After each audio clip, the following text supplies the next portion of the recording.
Thank you, sir.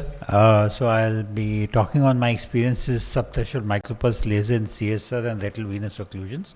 No financial disclosures. I'll be talking to you on the basis of micropulse laser. Will not be covering much on acute CSR, but chronic CSR, non-ischemic CRV on branch retinal venous occlusion.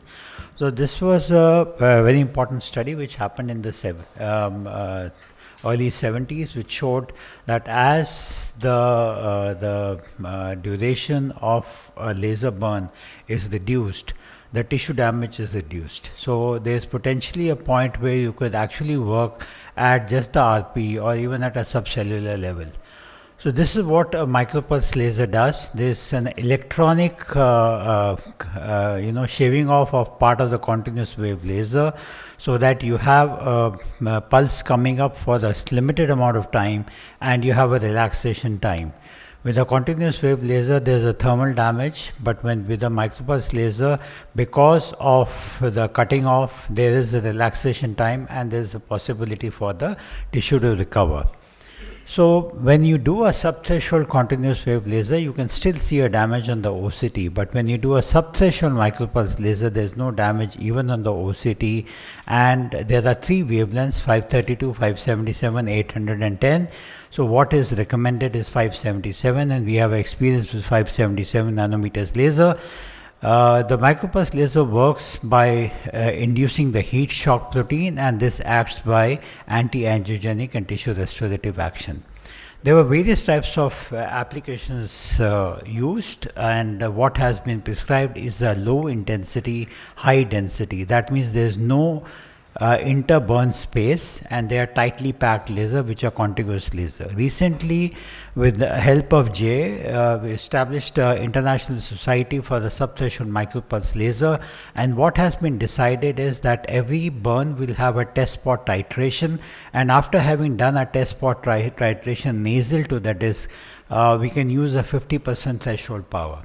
So here are some examples of cases. This is a dentist who is having a chronic CSR for last 5 years, now almost 7 years, and he was on eplerenone, which was started elsewhere. He's also a chronic smoker. This is his right eye, this is the left eye, and when we examined him in the right eye, we found that in addition to a CSR-like lesion, he possibly had a CNBM, a hyperreflective area on the PED, a notched PED. So in the right eye, we treated him with Eylea, while the left eye, when he had this multiple small PEDs and CSR, he was treated with micropulse laser. Initially, after treating him with the micropulse laser, on the first day, his NSD increased. The vision just dropped a little bit, though he didn't notice it. But over a period of time, his visual acuity has benefited. I have treated him now over the last 4.5 years 3 times. And he is done well. So basically, the take home from this is that please rule out a secondary CNBM before treating with micropulse laser. We have treated in his right eye twice and left eye 3 times. Over the period of 4 years, he responded every time. So that means micropulse laser need not be a one-time treatment, it can be repeated. This was an ophthalmology resident who had CSR with a metamorphopsia, so he needed good vision to operate. He had pachychoroid, he had neurosensory detachment, typical confirmed case of CSR. He has been now treated 2 or 3 times, and the last I saw him was in February 2019, where after that he has been doing well, no metamorphopsia, and he had some extrafoveal thickening, but his visual acuity is good and his metamorphopsia has predominantly subsided. So micropulse laser is a tissue sparing laser, and can be given even in a transfoveal manner, and it can be repeated. Coming to vascular occlusions, so this was Army General who had come to us, was a 76 years old male. He presented in March 2015. That is when I started using micropulse laser. And he had read up a lot about non-ischemic CRVO, so he said, I don't want an anti-VEGF. We told him, and he went on to use, control his BP, do yoga, came back 4 months later. The macular edema was still persisting. The visual acuity had not improved much. There was some qualitative change, but he had not improved much, and then he agreed for the micropulse laser. So we treated him. This was one of my initial few cases when I had started using test burn. We gave a 35% reduction of the test burn with a 5% duty cycle in the macular area and 10% duty cycle beyond the arcades up to the equator in all 4 quadrants. So this is the progress over a period of 6 weeks. He improved from 660 to 624 and 618. This is the reduction of thickness over the period of time and improvement in visual acuity over the period of 6 weeks. So again, showing that Micropulse does work in these cases. This was a young girl who had come to me with possibly an inflammatory BRVO, and she was a female non-hypertensive diabetic with a sudden blurring of vision. Normal blood work, serum homocysteine was 7.1 with no past history of attacks. We treated her with Avastin. She responded. Then we gave again after 2 months an injection. Avastin was given. She responded well. And at that time, we decided that I wished to treat her because she had to be given repeated injections, which she did not wish. So we decided that we'll plot out, and I didn't have a wide field system at that time. So I plotted out the area of capillary non-perfusion. This is the upper temporal quadrant, the lower temporal quadrant. And we decided to do a 10% duty cycle sectoral micropulse laser.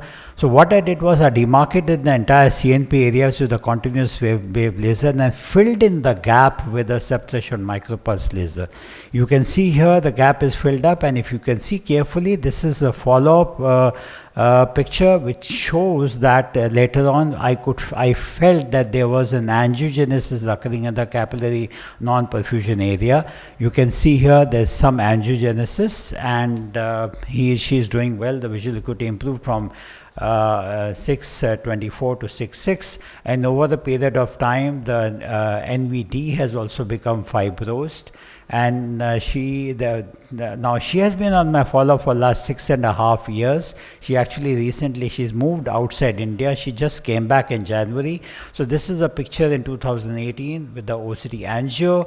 This is the OCT angio of the right eye, OCT angio of the left eye, and this is the picture of the macula over a period of time. She has developed some retinal thinning in this area, and that's why she is having a metamorphopsia in the 6/6 parts vision.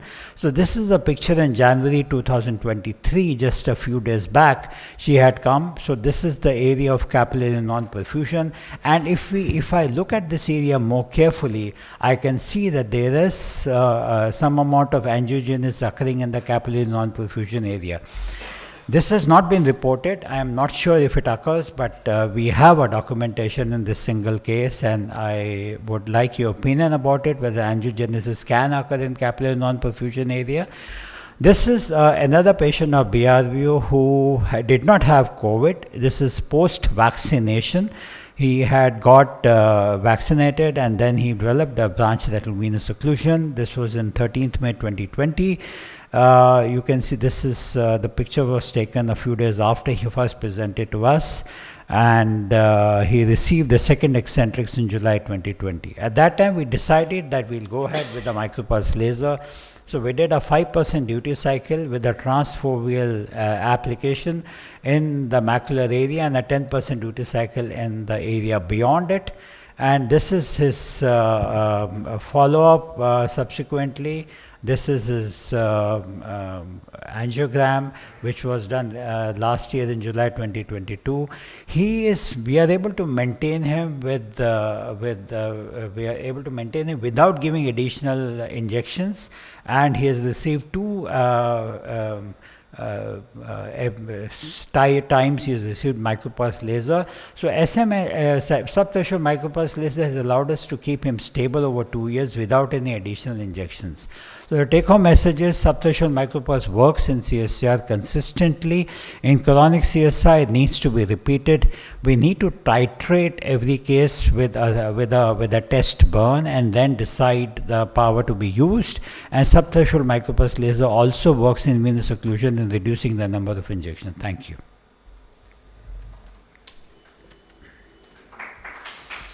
Thank you, sir. As usual, your excellent presentation. Just I wanted to know how do you select the area to be treated in case of DRV and CRV? Only on the basis of ischemia or other factors also you consider? So,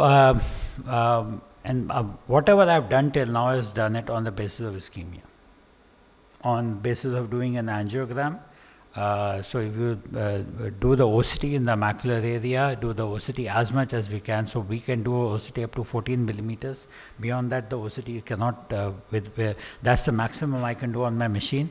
So we do the OCT and we do the angiogram, a wide field angio. Based on the wide field angio, we then go ahead and do the micropulse laser. Initially when the macular edema is there, we do not treat with micropulse laser. The thickness has to come down to about 400 microns. Once it's about 450 microns. If it's more than that, we definitely give an injection before we treat with micropulse laser. In BRB or CRB, you do it for CSD areas only or macular edema? Macular edema initially we bring it down to 450 level. Let's say it is about 700 microns.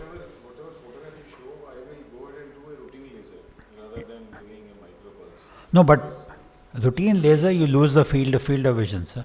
No, I don't think so. In sector laser, if you do, I have not seen patient complaining of. So now I've taken, if you do a field charting for these patients and see, and you do a sectoral laser, the number of injections reduced, the macular edema doesn't come back, so that's the advantage. But I think all of us have a wonderful experience of minimizing macular edema on a long-term basis. After you give anti-VEGF, one or two injections, and then in between what I do is when the peak action is there, we do sector laser or scatter laser depending on this thing. And micropulse may have a role, but repetition may be there. So there was a paper which showed that targeted laser, peripheral laser for a CRVO actually doesn't work.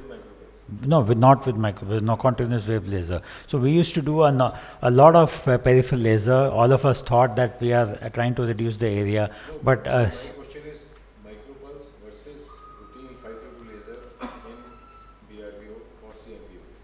So any opinion, anybody else? So we'll go for a conventional laser. Actually, because we don't have experience. AJAY is talking recannulation. I would suggest you, if you have cases of macular ischemia, then you give some threshold laser and see what is the recannulation, because that will be more helpful in terms of vision, and you will have a better documentation of that. If that can be proved, you can have a recannulation with SMT, then. So I have only one case where we have documented this. In the macular ischemia cases, I don't have any proof that such a thing happens. Yeah, maybe over a period of time, I don't know. Experience of micropulse 577. So that is the reason we are not able to comment with a lot of I just had a question. I've been hearing for so many years your results on micropulse. Why has not the technology taken off the way it should have been? So what has happened is that micropulse laser is not a multinational driven technology. Any technology, if you look, takes over. If eccentrics comes up, there is somebody pushing it. Nobody is pushing micropulse laser. So recently we formed the international. So there was a lot of confusion where how much power to use. You see nothing, you do nothing. That's what was the thing. So people said, "कोई laser burn आया नहीं है तो क्या होगा इसमें?" But now. similar to what we used to do before PDT, TGT laser, that you have a test one nasal quadrant, then reduce the power to 50%. Here the technology is different, but I agree with you. If it was so good, it would have made a revolution. There is scope. Just one point I would like to add here is we use micropulse, but in CSCR 577. 577 yellow laser micropulse MPLP. In CSCR, definitely we have seen wonderful Yeah, results because CSR we don't can have touch. any other choice. If there is a foveal leak, we don't have any other choice because of the non-availability of the verteporfin or various other reasons. But in diabetic macular edema, to be very No, frank with you, sir, no, no, diabetic macular edema, I agree. But diabetic macular edema, then we have to have a long-term thing. If I can say that I have reduced the number of injections for the patient, that itself, I cannot undo the diabetic. thickness has to be less than 250 or 300 is what the indication. 450, 450, 450, yeah. It is beyond that and it really doesn't work. Is what Srinivas, is the kind of macular edema, people propagate from micropulse, that normally don't treat also. Because diabetic macular edema is a multifactorial etiology. It's not, you control diabetes, hemoglobin, all these things tend to improve with them. Srinivas, in diabetic, CSR, chronic CSR, I yeah. agree, therefore I didn't touch it. My point was of the diabetic retinopathy as well as in vascular block. And secondly, Vishal, it's an anti-VEGF driven. Actually, there is scope of competition So, majority of of retinal cases function are not You were saying something. with Yes, the conventional I laser have Yeah. experience of few Micropulse. cases when I was with Dr. Yeah. Reddy. So we had used micropulse laser. So I think there is it no worked instance. very well in chronic CSR cases. Yeah. We tried it in few patients of non-responding DME. Those 350, 400 microns, it doesn't go. So, but we didn't have very good experience, at least in DME. But in CSR, chronic CSR cases, Yeah, it it's worked giving a well. promising result. No, Jay, that's what Srinivas said. In CSCR, we didn't question this. I think that in the absence of vertiporfin, if vertiporfin was there, I still prefer that. Because there the results, whatever we have done, is nearly 100%. Nearly 100%. There's micropulse, the question repetition.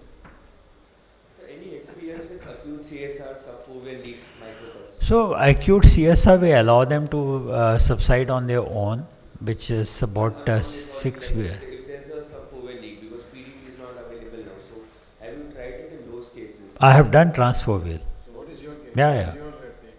No, that is one indication where because PDT is not available. Acute CSR, actually what he said, Ajay, is absolutely correct. Only place where I have treated is one doctor, I surgeon and a pilot, that's it. Because they require some microscopic or a very sharp.